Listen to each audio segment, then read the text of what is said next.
تاج صاحب، قرآن پاک میں ایسی خصوصیات کا ذکر ہے جو بچوں میں اگر ہم پیدا کی جائیں تو وہ ہمارے لیے صدقہ جاریہ بن جائیں؟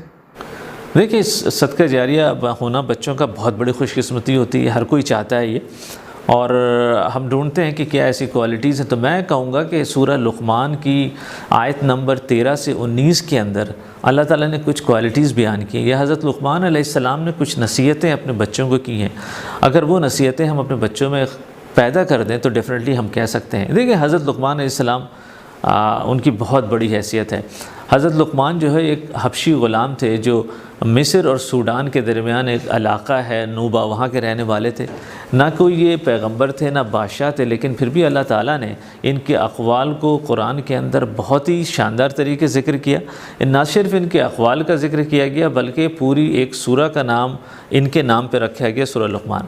اس میں جو نصیحتیں جو انہوں نے اپنے بیٹوں کو کی ہیں وہ میں بیان کر دیتا ہوں۔ پہلی نصیحت انہوں نے یہ کی اپنے بیٹے کو کہ بیٹا، اللہ تعالیٰ کے ساتھ کسی کو شریک مت کرنا، شرک ظلم عظیم ہے، بہت بڑا گناہ ہے۔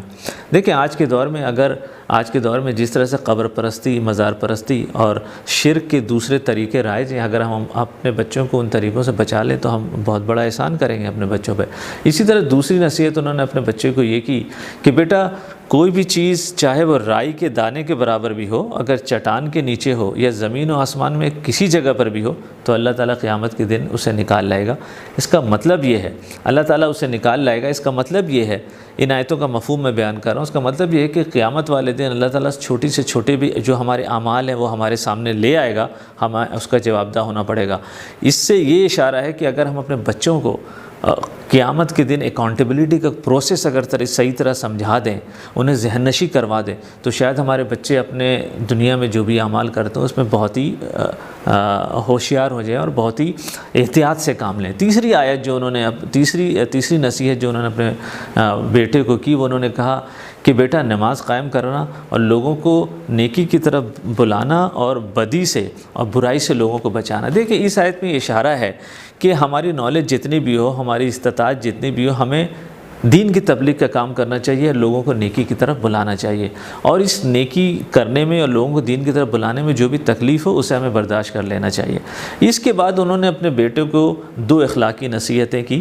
پہلی اخلاقی نصیحت یہ تھی کہ بیٹا، زمین پر اکڑ کر مت چلنا، کسی سے منہ پھیر کر بات مت کرنا، زمین پر اکڑ کر مت چلنا، اللہ تعالیٰ کسی بھی فخر جتانے والے کو پسند نہیں کرتا۔ اس میں دیکھیں، تکبر کی طرف اشارہ ہے کہ جو آج کل کے دور میں جو نوجوان نسل شو آف کرتی ہے، جو برانڈز کا دور ہے، اپنی استطاعت سے زیادہ، اپنی وسائل سے زیادہ شو آف کرنے کی کوشش کرتے ہیں، لوگوں کو بتانے کی کوشش کرتے ہیں کہ شاید ہم بہت بڑے، ہمارے وسائل بہت زیادہ ہیں۔ یہ اس کی طرف اشارہ ہے کہ یہ بہت غلط چیز ہے۔ اگر ہم اپنے بچے کو یہ ڈائریکشن دیں اور یہ بتائیں تو یہ شاید ہمارے بچوں کو صحیح بتایا نہیں جاتا، اس لیے وہ ان چیزوں میں کوئی مذائقہ محسوس نہیں کرتے۔ لیکن اس آیت میں اس طرف اشارہ ہے کہ شو آف کرنا یہ غلط چیز ہے۔ دوسری نصیحت، اخلاقی نصیحت جو انہوں نے اپنے بیٹوں کو کی، وہ انہوں نے یہ کیا کہ بیٹا، اپنی چال میں اعتدال رکھنا، اپنی آواز کو پست رکھنا، اور آواز میں سب سے بری آواز گدھے کی ہے۔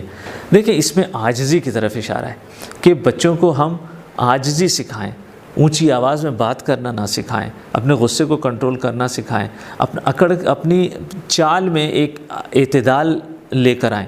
دیکھیں، ہم جس طریقے سے بعض اوقات اپنے نوکروں سے، ملازمین سے، اپنے چھوٹے لوگوں سے، غریبوں سے بات کرتے ہیں، مطلب ہم انہیں کچھ نہیں سمجھتے، اپنی آواز کو تیز کر لیتے ہیں، گالی گلوچ کر لیتے ہیں، اور وہ بیچارے سن لیتے ہیں، غریب مسکین یا نوکر ملازمین، اس لیے کہ وہ کچھ نہیں کر پاتے۔ یہ اس کی طرف اشارہ ہے کہ ہم جس سے بھی بات کر رہے ہوں اپنی آواز کو ہمیشہ پست رکھنا چاہیے۔ یہ ہمیں ہر وقت احساس دلاتا ہے کہ جی آواز جو ہے شو کرتا ہے کہ ہم دوسرے کو کس طرح ٹریٹ کر رہے ہیں۔ تو دیکھیں، یہ کچھ کوالٹیز ہیں، یہ نصیحتیں حضرت لقمان نے اپنے بیٹوں کو کی اور قرآن شریف میں درج ہیں۔ اگر یہ کوالٹیز ہم اپنے بچوں میں شامل کر لیتے تو میں تو اس میں کوئی ڈاؤٹ نہیں سمجھتا کہ ہمارے بچے صدقہ جاریہ ہو جائیں گے۔ اور دیکھیں، ایک بات بتا دوں، صدقہ جاریہ ہونا بچوں کا بہت بڑی کامیابی ہوگی ہماری۔ دیکھیں، ہم اگر اپنے بچوں کو صدقہ جاریہ بنا لیتے ہیں تو یہ ہماری اولاد، ہمارے مال ہمارے لیے نعمت بن جاتے ہیں۔ صدقہ جاریہ کا مطلب ہوتا ہے کہ ہمارے مر جانے کے بعد بھی ہمارے بچوں کے اعمال ہماری قبروں کو روشن کر رہے ہوں گے۔ ہمارے قبروں میں ہمارے درجات بلند ہو رہے ہوں گے، اور گرچہ مرنے کے بعد نامہ اعمال بند کر دیے جاتے ہیں، لیکن ہمارے نامہ اعمال میں نیکیاں پھر بھی لکھی جا رہی ہوں گی ہمارے صدقہ جاریہ بچوں کے اعمال کی وجہ سے۔